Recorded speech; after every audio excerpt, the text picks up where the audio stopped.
breakdowns. Today is going to be covering the advanced networking of the appliance. And I want to be honest, we're not trying to get anyone their CCNA here. I'm just going to show you your options and then kind of briefly describe what they are. And as you can see here, sitting in the settings of the appliance and then down into the DNS under networking, here's where you can set your DNS servers and your source domains. If we go down to host name, of course, obviously set your host domain and your domain name here.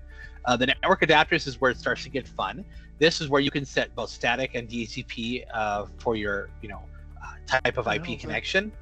And then we can also set the IP addresses here.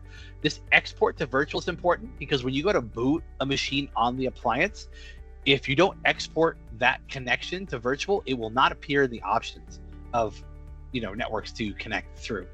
And then if I scroll down, you can see that we have ENO1. So note that there are 2 of them. If you have an older appliance, you may have 4 of these. So be aware. You can set the other IP address as well if you were to switch that to static and start putting information in. And then you can set your gateway here and then bonding your NICs. So if you wanted to bond your NICs, this is exactly where you do this. Network status just gives you a high level of how the network is doing. The proxy, of course, is where you set your proxy. Replication bandwidth is where you'll set your throttling. This has been moved from where it used to be under the replication tab, where it's like mode options. You'd expand that out. This one is now sitting right here in the settings under networking and then replication bandwidth management.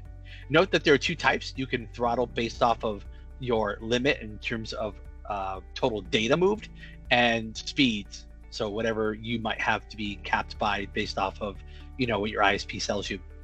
And then if you want to do any advanced routing, that can be done here. So, that's what I wanted to show you quickly. There's just one extra bonus thing under tools and appliance network share. Whenever you create a network share, this is where you'll configure that as well. I figured that falls under networking. But if you wanted an appliance network share pre-generated so that when you do a recovery and you want to make a read-only disk available to your clients, this is where you'll go do that here. So again, thanks guys.